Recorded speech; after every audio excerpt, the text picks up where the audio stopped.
Hello viewers and my dear students. In this video, I am going to discuss a new chapter, that is internal reconstruction of companies. So let's get started. So before going on to the internal reconstruction, let us first understand the meaning of reconstruction. So reconstruction, it is the process followed for reorganization of a company with respect to its capital structure. কি হয় internal ৰিকনষ্ট্ৰাকশ্যন এটা process হয়, এটা প্ৰক্ৰিয়া হয়। সেই প্ৰক্ৰিয়াটো কিহৰ কাৰণে ফ'ল' কৰা হয়? কোম্পানীয়ে নিজৰ কেপিটেল ষ্ট্ৰাকচাৰটো পুনৰ নিৰ্মাণ কৰিবলৈ কাৰণে। ৰিঅৰ্গেনাইজেশ্যন মিনছ পুনৰ নিৰ্মাণ কৰিবলৈ কাৰণে কিটো পুনৰ নিৰ্মাণ কৰিব? কোম্পানীৰ কেপিটেল ষ্ট্ৰাকচাৰ। এতিয়া কেপিটেল ষ্ট্ৰাকচাৰ কি হয়? It is actually the combination of ডেপ্ট and equity which is used by a company to finance its overall growth.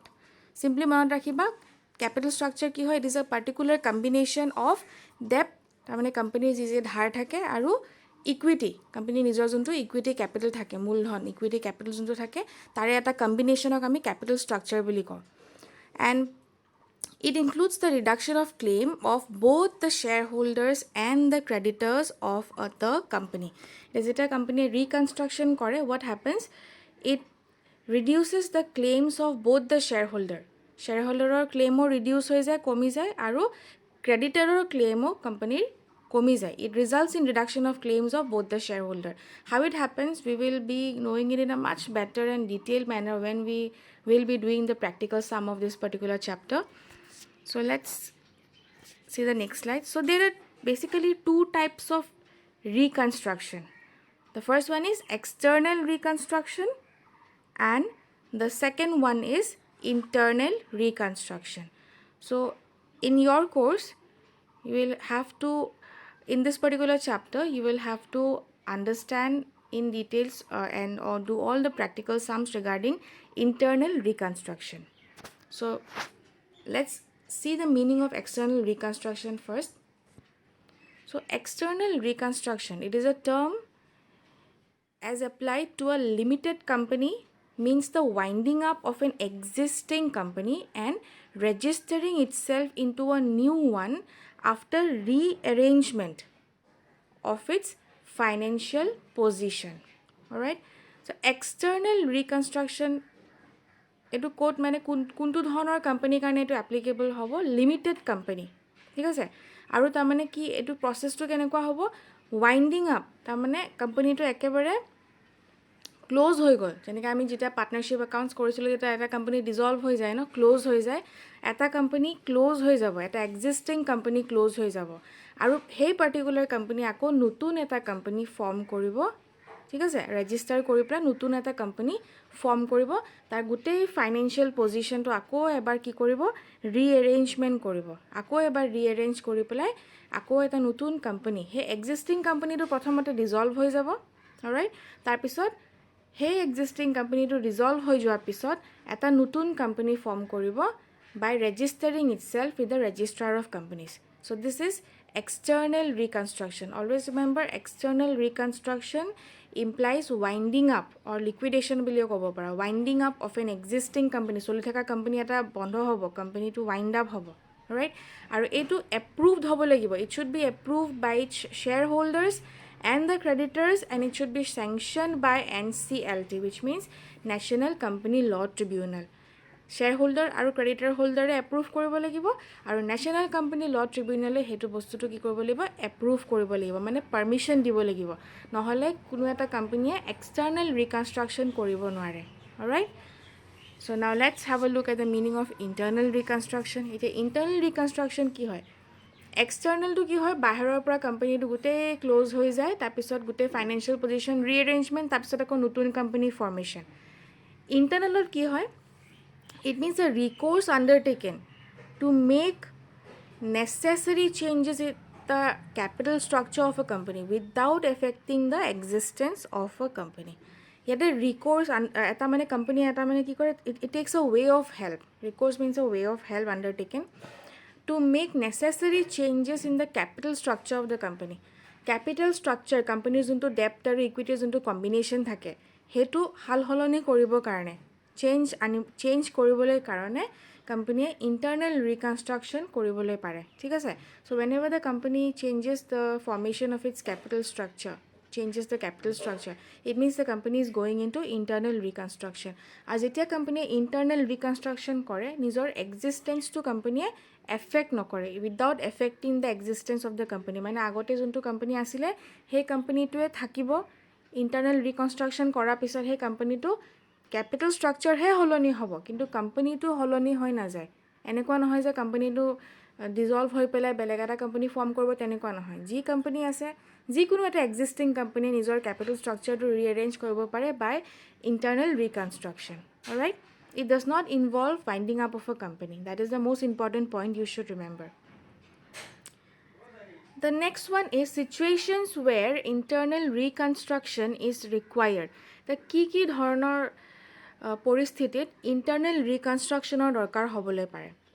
The first one is when the capital structure of the company is complex and it is required to be made simple. যদি কোম্পানীৰ যিহেতু internal ৰিকনষ্ট্ৰাকশ্যনত কোম্পানীৰ capital ষ্ট্ৰাকচাৰটো ৰিএৰেঞ্জ কৰা হয় যদিহে মানে কোম্পানীৰ capital ষ্ট্ৰাকচাৰটো অলপমান নেচাৰটো কমপ্লেক্স হৈ আছে So in order to simplify the capital structure of a company, the company may go for internal reconstruction. Right? The next point is when accumulated losses of a company is very high and it is required to be written off so that the company can show a better position.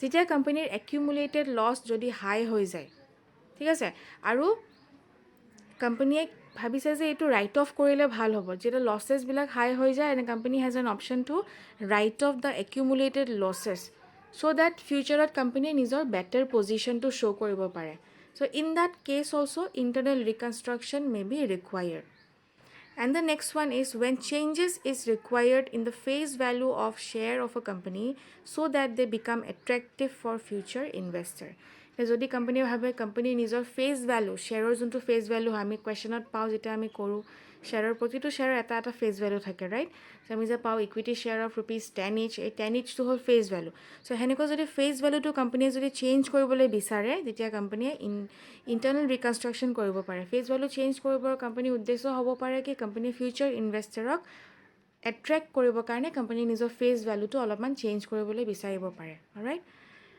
So let's have a look at the next slide. So forms of internal reconstruction. So these are the various forms of internal reconstruction.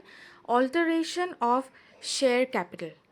Alteration माने हाल होलोनी करा और हिंदी बदलना. It means बदलना. Share capital को अगर बदलना चाहते हैं अगर उसको alter करना चाहते हैं this is a form of internal reconstruction. Internal reconstruction है ने क्यों होय. Next to whole reduction in the share capital. Yes, sir.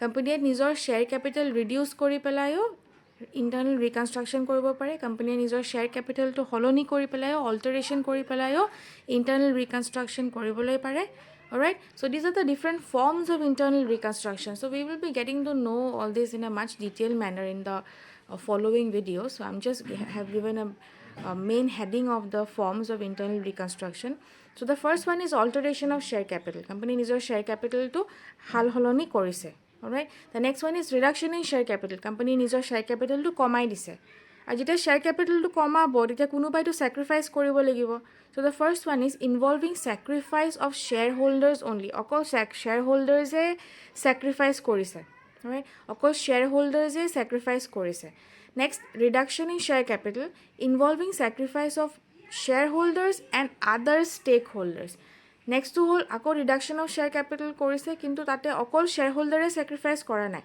other stakeholders এও কোম্পানীৰ other stakeholders এও sacrifice কৰিব লগা হৈছে so we will be discussing and knowing this in a much better way when we will be doing sums regarding reduction in share capital involving sacrifices from both the parties and reduction in share capital involving sacrifice from shareholders only.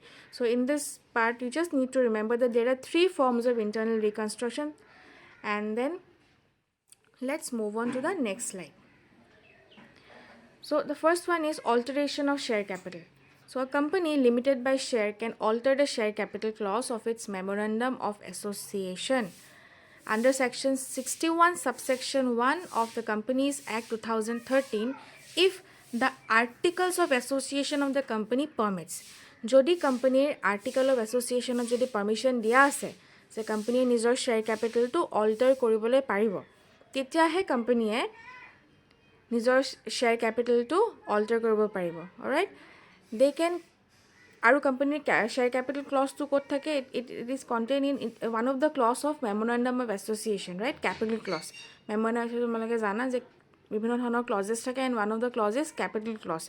চ' মেমৰেণ্ডামৰ capital ক্লজটো কোম্পানীয়ে alter কৰিব পাৰিব যদিহে কোম্পানীৰ article of এছ'চিয়েশ্যনত তেনেকুৱা ধৰণৰ permission দিয়া আছে।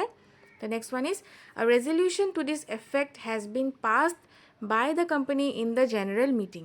আৰু কোম্পানীয়ে নিজৰ জেনেৰেল মিটিঙত, সাধাৰণ সভাত কি কৰিব লাগিব? কোম্পানীয়ে এটা সিদ্ধান্ত এটা ল'ব লাগিব, ৰেজলিউশ্যন এটা পাছ হ'ব লাগিব যে কোম্পানীয়ে নিজৰ শ্বেয়াৰ কেপিটেলটো ৰিডিউচ, কোম্পানীয়ে নিজৰ শ্বেয়াৰ কেপিটেলটো অল্টাৰ কৰিব, মানে সলনি কৰিবলৈ পাৰিব বুলি এটা ৰেজলিউশ্যন এটা ল'ব লাগিব, এটা সিদ্ধান্ত ল'ব লাগিব, পাছ ইন দ্য জেনেৰেল মিটিং।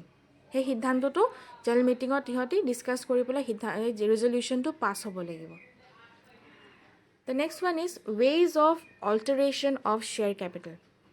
এতিয়া কোম্পানীয়ে বিভিন্ন ধৰণেৰে নিজৰ শ্বেয়াৰ কেপিটেলটো অল্টাৰ কৰিব পাৰিব। প্ৰথমতো ক'লোঁ কণ্ডিশ্যনছ থাকিব কি কোম্পানীয়ে নিজৰ মেমৰেণ্ডামত ক্লজটো অল্টাৰ কৰিব পাৰে যদিহে আৰ্টিকলত লিখা আছে আৰু জেনেৰেল মিটিঙত পাছ কৰিছে। সেইটো কৰাৰ পিছত এতিয়া ডিফাৰেণ্ট ৱেজ থাকে, কিছুমান পদ্ধতি থাকে যেনেকৈ কোম্পানী যাৰ দ্বাৰা কোম্পানীয়ে অল্টাৰেশ্যন কৰিব পাৰে। The first one is increase in the share capital by issue of new share. Share কেপিটেলটো ইনক্ৰিজ কৰিব পাৰে, সাল সলনি কৰা মানে কি? শ্বেয়াৰ কেপিটেলটো কোম্পানীয়ে ইনক্ৰিজ কৰিব পাৰে। কেনেকৈ কৰিব? নতুন শ্বেয়াৰ ইছ্যু কৰি পেলাই। Alright, the next one is consolidation of share.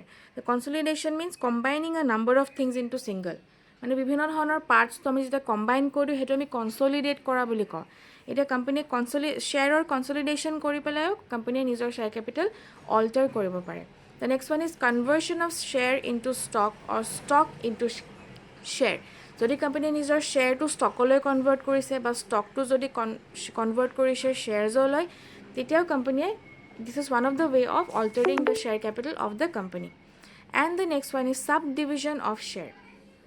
কোম্পানীয়ে নিজৰ শ্বেয়াৰটো বিভিন্ন ধৰণত ভগাবলৈ পাৰে। ধৰা আগত আমি যেতিয়া অংক কৰিম, আগলৈ তোমালোকে বেছি ভালকৈ বুজিব, প্ৰতিটো মই পইণ্টৰ তোমালোকক এটা এটাকৈ মই অংক কৰাম, তেতিয়া তোমালোকে বেছি ভালকৈ ধৰিব পাৰিবা। এটা চিম্পলি বুজা যে ছাব ডিভিজন অফ শ্বেয়াৰ মানে শ্বেয়াৰ্ছটো ধৰা ডাঙৰ ডিনমিনেশ্যনৰ আছিলে, এটা সৰু ডিনমিনেশ্যনত ভগাই দিছে। Alright, that is called subdivision of share. The next one is, the last one is cancellation of capital. কোম্পানীয়ে নিজৰ শ্বেয়াৰ কেপিটেলটো কেঞ্চেলো কৰিব পাৰে। This is another way of alteration of share capital. So' I have just given you an idea of the different ways of alteration of share capital. We will be understanding it through the help of some practical sums also. So I hope you all have understood what we have discussed in this video. So thank you all of you.